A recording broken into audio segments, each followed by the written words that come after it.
Well, it's a great day to talk some sports. Of course, it always is. Welcome to a new season of Sports Mecca. I'm Lucas Panzica. With me, as usual, is the man, Malcolm Harris. Malcolm, football's over. Yes, it Signing is, day's Lucas. gone, but we just can't stop running out of things to talk about. We got a lot of things to talk about, man. It's great to be back for another season. So Never a dull moment. let's get to it, man. We only got 30 minutes. So let's get to it. Jump into some Tennessee basketball as usual. Vols went on the road to Missouri this past Saturday. Mizzou 8-16. Tennessee's woes on the road have continued all year. Here's Balkman with a steal. Punter back to Balkman, who lays it in. Balkman had a good little game there, as well as Punter, who led the Vols with 21 points. There's Balkman again, top of the key. He had a nice stretch there at the end of the game. My thing is that with, this Tennessee basketball team, who's going to step up? I mean, you see Balkman with these threes, throughout the game. You see his athletic play here with this steal, but who else is going to step up? I mean, where is that inside presence with Armani Moore? And you see Kevin Punter just with this relentless putback, and just who else is going to give, the basketballs this presence that they had, at the beginning of the season and against their higher ranked competition that we've seen this season. So. Yeah, we were talking about that earlier. Punter averaging about 22.3 points a game, second in the SEC. But then behind him, it's just a gap. It is a gap, and it shouldn't be because, Armani Moore is, we've seen what he can do. He's a great shot blocker. He's, got the energy, and, we need Mostella with the threes to show up. Senior leadership, I'm looking forward to really, just to step up. We're not supposed to be where we are right now, but, let's keep the momentum going, So the Vols lose 75-64 on the road against arguably the worst team in the SEC just 2 weeks after beating Kentucky at home. What is it? What is it with this team? It's at home on the road. I've never seen such a polar opposite, and I've been watching Tennessee basketball a long time. It's truly crazy, Lucas, because with South Carolina, Mizzou beat them, South Carolina. And so you could say a little bit that, Mizzou's starting to get on a streak of their own. But you can't drop games like that if you're Tennessee. And I know Coach Barnes ripped into those guys as soon as they got back to the locker room. So hopefully we see some good results for their next game. So NIT possibilities? I say so. If we, win I would say about 4 more games, I could definitely see us being a factor. So. Well, the Vols are 12-13, 5-7 in the SEC. They travel to Kentucky on Thursday. We'll talk a little bit more about that later. On to Lady Vols basketball. Just the program right now in a little bit of turmoil. They played South Carolina, a bit of a tougher task than Missouri was. South Carolina, of course, the number 3 team in the country. Diamond DeShields had herself a game, 21 points, led the Lady Vols. There she is with a full court pass and lay-in. So she had a great game, but other than that, same thing, just a big gap. Lady Vols played well, though, overall. And then there's DeShields with the jumper and Russell with the putback.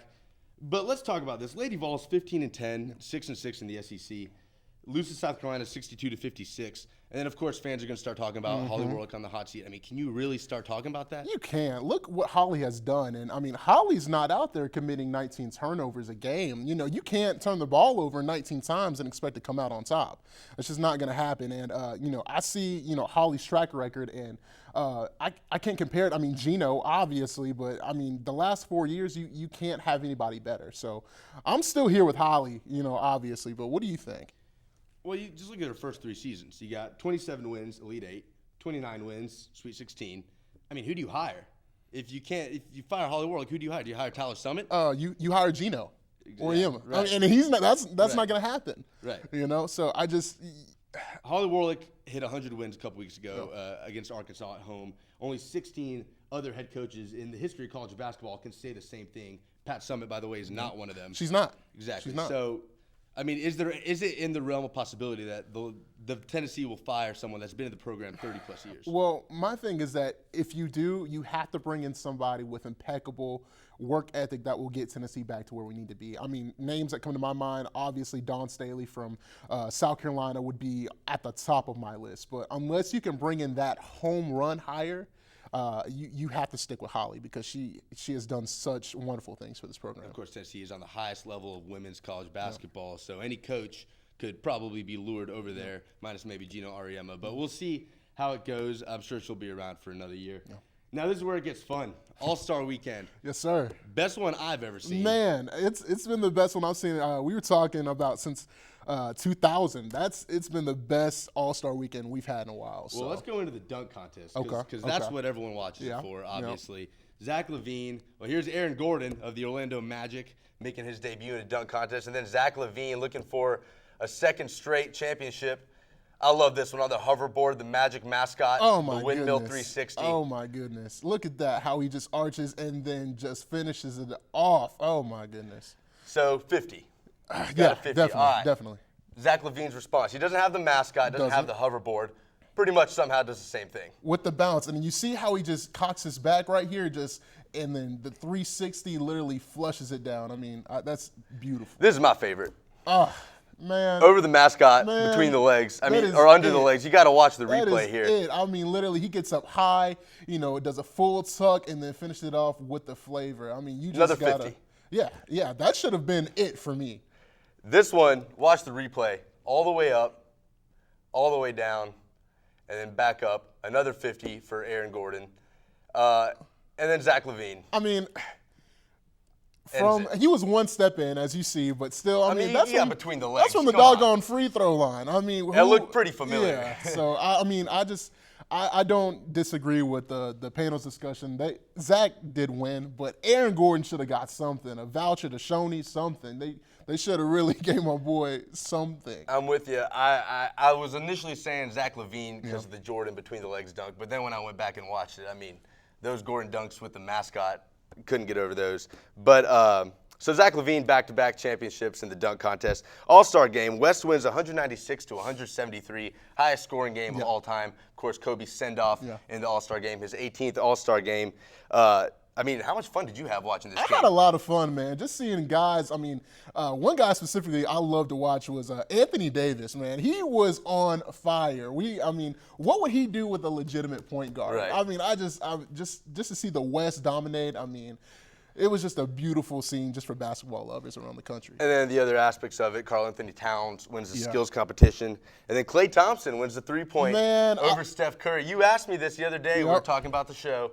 Is Klay a better shooter than Steph? I want to know what you think. Man, Klay Thompson is a better shooter than Steph Curry. I'm sorry. I love Steph and what he has done for the game of basketball. But when you see pure shooters, Klay has gotten so much better, and he can still get so much better. And I feel that Steph has hit, his ceiling. But what do you think, though? I'm going with Klay. I'll go with Klay. You going Klay? Okay. That would have been the decider right there, the three-point. He bested his teammate, so when it came down to it, he won. All right, let's talk about this. Best All-Star weekend in sports? I mean, and this past All-Star weekend was my favorite that I've seen in any sport ever. I mean, just personally. So give me a ranking real quick of the leagues. Ranking, I'm gonna go NBA first. I like the whole flair. I would have liked a better halftime performance. Sting, don't know where that came from, but guy can still sing though. Yeah, he can still blow, man. I respect him, man. I'm gonna go MLB number 2 because it matters. You're playing for home field, so it matters. They're gonna give their all, and it's really good. And I'm going NHL 3. It's not number 4, which is the NFL. We got to get a better Pro Bowl. Something needs to be on the line. It was better this year, but it's improved with the Team Irvin, and, with the picking teams in the past couple of years. But I'll disagree a little bit. Okay. I mean, I've always thought NHL has had the best All-Star game in sports. Okay. But NBA might have edged that out this past weekend. Third, I'm a soccer guy. Got to give him some love. The MLS All-Stars play a European club every summer. Got to watch it every year. Just got to give a shout out. We don't talk much soccer. We don't talk much soccer. That's the juice, man. You got to talk about it. All right. Well, we're going to take it into break. A lot to talk about coming up. A lot of breaking news. Also, before we go back, a couple of VFL news. Tobias Harris of the Orlando Magic traded to the Detroit Pistons for Brandon Jennings and Ersan Ilyasova. Yeah. The guy's 23. Been in the league for 4 years. This is his third team. I mean, it's not like he's underachieved. No, he hasn't. He's been great in Milwaukee, and he's been great in Orlando. I don't know why you would trade him, but I mean, Detroit is going to have a great team with Reggie Jackson. That's a nice, point guard, and then you got Tobias, and Van Gundy's going to have him right. He's not going to bring out, a bad team. So down the road a couple years, I don't know. So before we do go to break, real quick, Gerard Mayo, former Tennessee linebacker, announces his retirement. He's 29 years old, spent 8 seasons in the NFL with the New England Patriots, 2-time Pro Bowler. So salute to a great career for VFL Gerard Mayo. We're going to take it into break. Lots to talk about coming back. Don't go anywhere. The authority on the origins and composition of meteorites and scientist on the first spacecraft missions to Mars is one person, Dr. Hap McSween, distinguished professor at the University of Tennessee. A rock flying through space is also a specialty of Tennessee alum R.A. Dickey, big league knuckleballer and best-selling author. At UT, we appreciate and encourage unique and creative minds. The University of Tennessee, Big Orange, big ideas. My favorite part about being involved and being a part of the Vol family is that we're one Tennessee. Being from Tennessee and being able to go to school at the University of Tennessee was an honor for me. My scholarship means so much to me. It's really a blessing. My message to the Tennessee Fund donors would be just to say thank you for giving me the opportunity to pursue my dreams. We appreciate everything that you guys do for us. Thank you so much. It really does mean a lot to me and my teammates. Ball fans, there's one penalty that is not reviewable. Where's your orange? It's Friday. And you're not wearing orange. You gonna really come out here with no orange on? Do not forget to support your Vols by wearing your orange on Fridays. Got to be kidding me. Show us your orange and avoid getting a penalty flag thrown your way on Big Orange Friday. Welcome back here to Sports Mecca. I'm Lucas Panzica, again with Malcolm Harris. Before we go into some other news, some breaking news on Tuesday out of Florida, and you always hate to talk about this, but redshirt senior center Matt Crowder was arrested on Tuesday in Florida, was booked for 5 third-degree felony charges, was released. His bond was $50,000, and was allegedly set up in a child sexting operation. Obviously, a lot more details to come, but a really ugly look right now for the university that's already dealing with all these allegations. Yeah. And I hate to hear that about Matt Crowder, so we need to definitely keep his family and, the victim's family upright right now. But it's just, it's definitely a bad look for the university, so, just got to pray for all parties involved. So this Tennessee sexual assault allegations, if anyone hasn't heard about it, there's a lawsuit where I think it's 5-6 women are claiming that the university enables sexual assault by athletes, and the lawsuit obviously includes A.J. Johnson and Michael Williams incidences from last year, how they were suspended from the team, and then they're awaiting trial in the summer. And then there's a couple outliers that come in. Peyton Manning gets brought back up. He does. We've seen that all over the media this week, the Peyton Manning story from 20 years ago. So what was your reaction to that? My reaction was, why now? Because with this previous, Super Bowl win that just happened with Peyton Manning and Cam Newton, and Peyton coming out on top. Why is the timing right now? How come it didn't come out 3 weeks ago? How come, and obviously the suit with Florida State has something to do with that, because I just see it as like a correlation effect. But my biggest issue is just why now? You know what I'm saying, Lucas? And I was going to bring it up. So let's take a look at the timeline here of this Peyton Manning accusations. So 1996, an incident happens in the locker room where Peyton Manning is getting his foot examined by a trainer, and he allegedly pulls his pants down, whatever. We're not going to go into detail. 1997, the university settles with Not Right, who is the name of the trainer, $300,000 lawsuit. Case is over. It's brought back up in the early 2000s when the Mannings release a book, and Peyton references the incident in just a couple excerpts, doesn't mention her name. But he does mention it, and he's sued again, and that was settled once again in 2003 for an undisclosed fee. So since 2003, it's over. Yeah. Nothing else. Then this lawsuit comes along last week, and then the New York Daily Times releases an article talking about how Peyton Manning's image was built on lies. See, I just don't believe that. I mean, we don't talk about Peyton Manning because there's nothing to talk about. I mean, you see what he's done in the community in Knoxville, where he went to college, and you see where he's done in Louisiana, his hometown, Indianapolis. I mean, they have a wing in the Indianapolis Children's Hospital named after Peyton Manning. Denver, the list goes on what this man has done. So I don't see the correlation. So. And you got to think about, I mean, the other instances where this could have happened. Ray Lewis, obviously, that whole trial with the double murder early in his career, goes out on top, Super Bowl victory, nothing comes out of this.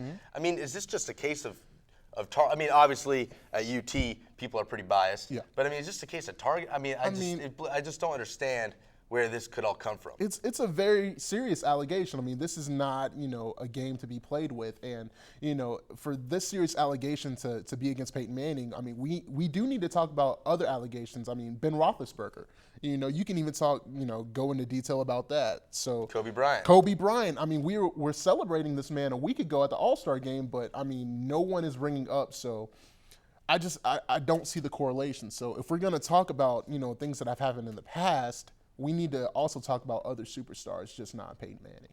Right, and then the lawsuit also cited Lil Jon's visit of the UT football team as an enhancement of a hostile sexual environment. Now, I know these are obviously allegations at the university, and everyone should take very seriously. But when something like this comes into play, when it's a song played over a stadium, I mean, do you start wondering how serious the allegations really, or how credible they are? To me, it negated that statement, because if you say this about Lil Jon playing in the in Neyland Stadium, Alabama plays Lil Jon in Bryant-Denny, San Diego Chargers, and we were talking about it, they play third down for what in, their stadium. So, I mean, it would be a bunch of professional teams adopting this type of culture, which I just do not think is the case, which is why, when I read that part of the lawsuit, it didn't make a lot of sense to me. So.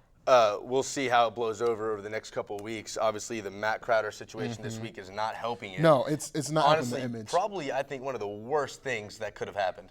Yeah. In regards to this lawsuit. But all right, let's lighten the mood a little bit. Yeah. Let's talk about Cam. Super Bowl's long gone. No need to talk about the game anymore. We all know what happened. Yeah. People are still talking about this. Yeah. Should Cam have? Listen. Does he need to die for the ball? Listen. Here? Okay. Von Miller, heck of a play. You strip the ball, and all of a sudden, right here, he instantly could have got this ball from DeMarcus Ware. I don't see, the correlation. Like, DeMarcus Ware and Cam Newton are about the same size, believe it or not. And I just do not see, unless Cam Newton was hurt, and I mean hurt badly, you do not get on that ball.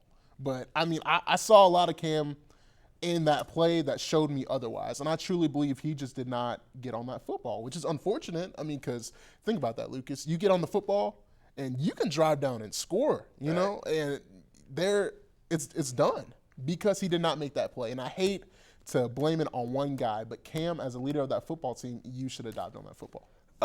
So continuing off that, then after the game, the post-game press conference, Cam walks off in the middle of it. Again, stirring up all that controversy.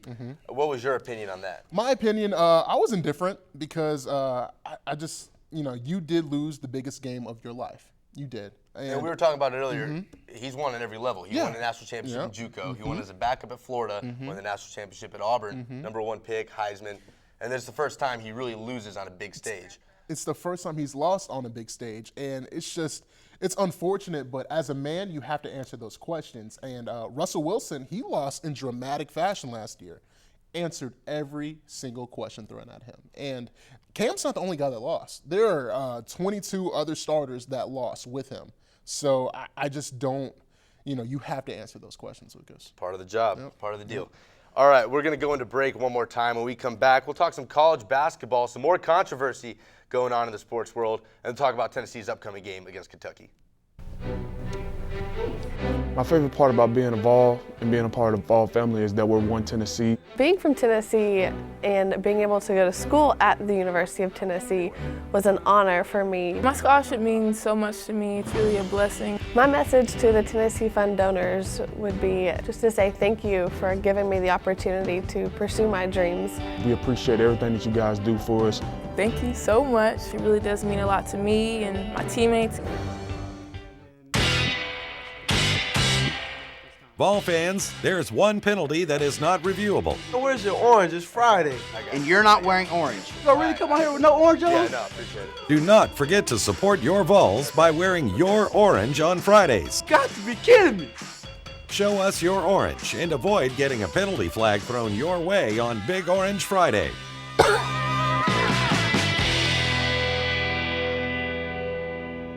Come on, man. Big orange is our color. Big ideas feed the fire of the volunteer. When you see 16 million colors on a computer screen, understand a Tennessee graduate helped put them there.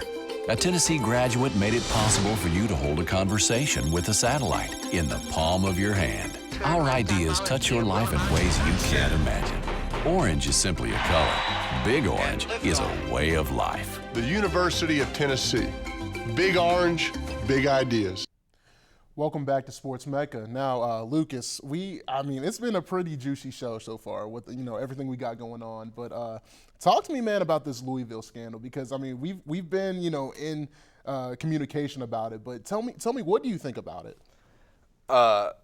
Stripper scandal. Players and recruits allegedly attended parties where strippers and prostitutes were paid for. This is huge. Yeah. Louisville is a perennial basketball program, won a national championship 3 years ago. And then Rick Pitino will not resign. He will not step down. Louisville will self-impose a postseason ban. Pitino still denies any accusation that he had any idea about it. But, is that possible? I just personally don't think so. And I'm sure Rick Pitino, high character guy. He's a top 5 college basketball coach. We both know All this. time. All time, yes, all time. And it's unfortunate that this happened to him. But I just see, it was on campus and you just know. There isn't a recruiting visit that goes by that the coach doesn't interact with players or parents. And typically where parents and recruits are at all times. You just know as a coach. And I hope he doesn't know. But, let's just. Well, we were talking about it the other day because it's a lose-lose. If he knows, obviously he knows he let it happen. If he doesn't know, then what kind of control does he have over this basketball team? Exactly. If he knows, it's clearly he's in the wrong. But if he doesn't know, it's a lack of institutional control. And, that's an NCAA violation within himself. And I truly don't know how, if this is true, Louisville basketball can bounce back from this. I just don't. Louisville's still ranked, number 18 in the country, 19-6 record. In all likelihood would have made it to the tournament. Yes. But, again, they self-imposed the postseason ban. Is that going to be enough for the NCAA, or is there a lot more coming? There's a lot more coming. We can look at, past scandals with, Penn State being one and, Southern Methodist University, SMU. So you can just see what is, going on. So I truly don't think that Louisville can get off easy with this one. And then before we move on to some other games, does this postseason ban lighten the blow from the NCAA? It'll lighten the blow, but, the NCAA is a hammer, and they're still going to come down. So we'll keep an eye out on that Louisville situation as that goes on. On to some college basketball. Tonight, we got Duke-UNC, the greatest rivalry in basketball. Not the same as it always is. Duke kind of struggling a little bit. Number 20 in the country right now, going to play UNC, who is in the top 5, and number 5. Who you got? I'm going upset special. This rivalry is amazing. Tobacco Road. You just have two teams that's old-fashioned hate. So I'm looking for Grayson Allen of Duke just to be the X factor. But I definitely see Duke taking this win over UNC tonight. I'm gonna go with UNC at home against Duke, and then Duke going to Louisville. Just talking about Louisville. Now it'll be interesting to see how they respond to this against Duke at home. Now they're just playing for pride. You said it the other day. Yep. And I'm going Louisville with this one. I just picked Duke, but I know Louisville's playing for absolutely nothing at this point. So that means they're playing for everything essentially, and it's just strictly pride.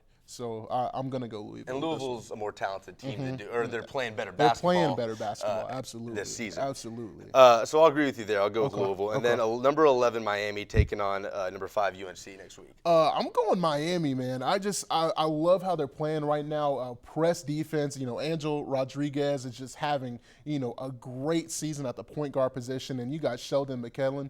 And he's just playing great basketball as a senior. They always say seniors play their best basketball when it's really late. So I'm definitely going with Miami over UNC. But I still love UNC. It's a talented ball club, but I just don't see how these next 2 games go in their favor. So. All right, well, UNC, so Duke and Miami back-to-back, something to look out for. All right, let's talk about the Vols playing this Thursday against Kentucky. Of course, beat Kentucky just 2 weeks ago, 84-77. Came back, of course, from the 21-point deficit in the first half. Vols just lost on the road to Mizzou. Yeah. 8-16 Mizzou. Worst team in the SEC. The worst team in the SEC. Yeah. Just a week after beating Kentucky. Yep. Can this happen? Is this possible? Coach Cal doesn't forget a lot of stuff. We've talked about it, and I just do not see how, barring injury, that Tennessee can beat Kentucky again and sweep them. I just don't see how that can happen. So. Vols have been atrocious on the road this Absolutely. year. We've been talking about it because it's just, Mississippi State is the only road win. You got road losses to Alabama, to Mizzou, just some really ugly losses. You're talking about Rupp Arena, which is, you've been there. The atmosphere, it's probably the best SEC basketball atmosphere, that is out there. You can even rival it with ours, but you just see. So I don't see Tennessee coming out with that victory. But we're talking about the other day. Tennessee always plays to the level of their competition. So do you expect them to at least put up a fight? Kevin Punter, again, is going to be hard to defend. Tyler Ulis is going to have a way better game than he had at Thompson Bowling Arena. But I just do not see, other than Kevin Punter, again, who is going to step up? Who is going to be, is Balkman going to have a great game? Is Armani Moore, finally going to be the Armani Moore we know and love? And if that doesn't happen, I just don't see it. But it's going to be really interesting to watch. So Balkman had 18 points in the last game at Mizzou. So let's talk about Kevin Punter, only player on the Vols that is consistently putting in those good performances week by week. Who else is there? We talked about Armani. Yeah. Armani needs to step up. Robert Hubbs, a guy who scored career-high 20 points against Auburn a week ago. A guy like Robert Hubbs, who's a junior, was a 5-star recruit. The fact that he has to score more than 20 points in a game right there is disappointing. He's got a big year ahead of him next year. He does. But right now, does he still have time at the end of this season? He's going to have time because obviously with graduating seniors, he's going to be the guy to go to. But, you have to start looking through your younger guys and through JUCO transfers as well as through other, facets through recruiting. Coach Barnes, he's got talent. He's got Bradley, he's got, KD for gosh sake. So, he can get the talent to Tennessee. But right now, I just see if it's not within Hubbs, you just have to go down and through recruiting and other methods. So. You really never thought that Punter would be the guy last not. year. And then what Barnes came in was another sort of a miracle with Punter's shot. So I'm just wondering, is that possible with Robert Hubbs? Anything is possible, and and Barnes is harping on it in a lot of press conferences. He goes after Hubbs. Yes, he does, because I feel like he sees the potential in Robert Hubbs, and with Kevin Punter, with his work ethic in the gym, he has literally played himself into the NBA draft. So I think that's a testament of his grit and determination, and hopefully that rubs off on Robert to be able just to become a better ball player all around. So it's going to be interesting to see. So. All right, so final prediction. I think I have a good idea of what you're going to say, but is there any chance the Vols go into Rupp Arena and complete the sweep in Bard's first season? I'm sorry, no. All right, no surprise there. What about you? What do you think? I'm with you. UK is going to be ready to go. Yeah. UK doesn't like losing to Tennessee. No. They don't like losing to Tennessee at Tennessee. No. If someone other than the punter doesn't step up, if 3 or 4 guys other than the punter don't step up. It's going to be interesting, right? Right. But, Vols don't stand a chance in this game. Yeah. All right, well, before we go, just want to clarify with the breaking news that we released earlier talking about Matt Crowder. He was arrested on Tuesday, 5 third-degree felony charges. That is all that is known at this time, so anything else is just speculation.